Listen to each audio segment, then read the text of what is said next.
Good morning, everybody. Hope that this video finds you doing well. I am going to take the next couple of minutes to explain to you what is in your take-home devotion bag and folders. I had a bunch of questions from one of our youth yesterday as to what to do with all this stuff. What is all of that? And I told her, go read the letter that's at the front of the folder. And then if she had any more questions, to let me know. So I am going to run through what I dropped off at your houses yesterday. So you will have found a grocery bag filled with bins and folders or ring binders if you're a confirmation student. The bag is intended for one of our at-home devotions at the end of October. Please use it to fill with staple pantry items that you might normally donate to our food pantry. Then bring it the week of either October 26th or November 9th. If you need help, I will come to your house to put it outside. Let me know first.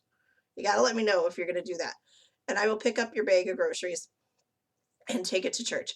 Unfortunately, the office hours are very reduced these days.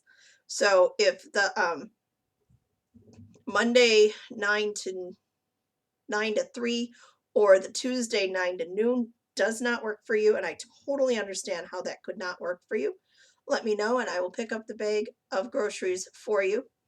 Also, if you don't have access to a car and things like that, we totally get it. But it is harder for our food pantries these days to accumulate groceries for the people that come. And if you know, and as you know, the need for food is a lot greater than it's been in the past. So that's just a way for us to still serve and connect with our community. In your folders, you will find 6 weeks of devotions. This is for our fall, so October 11th through November 22nd. These are intended for you guys to work on at home, and then on Sunday mornings, we will talk about what we did. We will highlight some of the scriptures. So for this first week, you will find in the left pocket of your folder, whether it's blue or purple or red, 3 different sheets that are commonly called scripture doodling. And what you do with a scripture doodle is you read the verses and then you see what stands out to you. Maybe there's a word like bread, or there's a word what or why or how, question words. Sometimes when I do scripture doodling, I put a question mark on something like that, or I highlight a word, or I color it in a different color. I also did a video and posted it in our media under Sunday Morning Reflections, how to do a scripture doodle. So be sure to watch that and it'll tell you more. You will also notice that, and then some of these devotions are intended for you to work with your families. So the helping others out, that's where the ideas for the food pantry bags come in. There's chances for taking hikes together. There are opportunities to talk about feelings. I know sometimes that's hard when we're teenagers to talk about our feelings, especially with our families. Gross, right? But anyway, it's to try to help us get to be more accustomed, more comfortable with praying at home, with reading our Bibles at home, with doing devotion.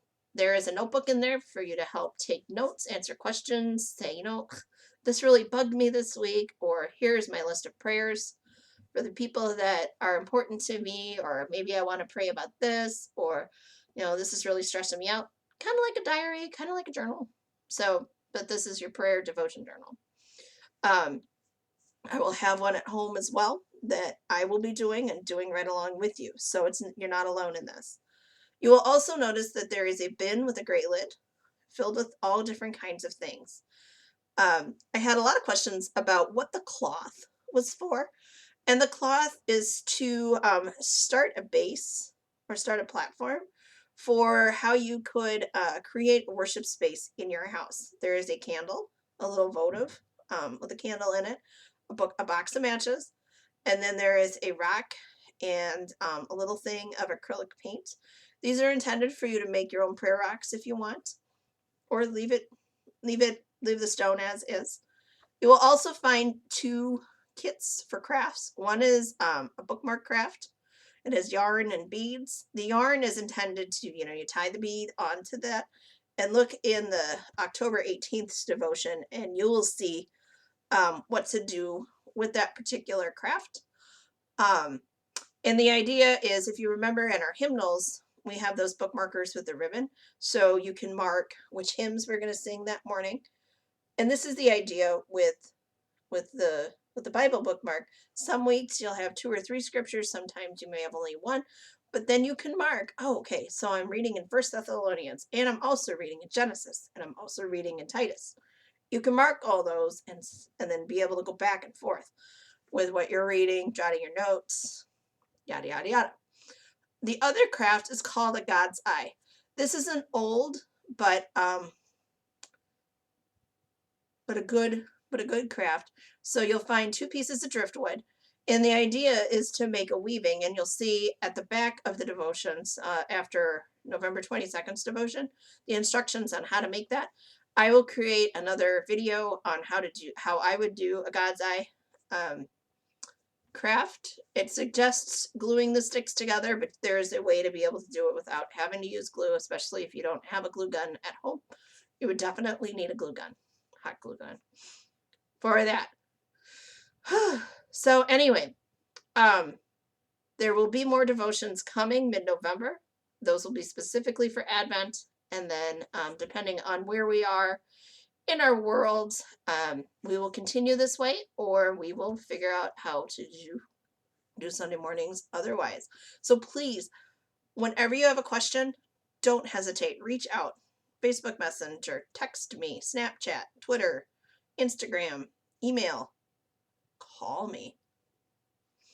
Anyway, I can't wait to share in our devotions together Sunday mornings at 11 a.m. for high school, or 10:40 a.m. for the Crossfire Middle School group. If you have a friend that you think would really benefit from something like this, let me know and I will create a kit just for them. Thanks, guys.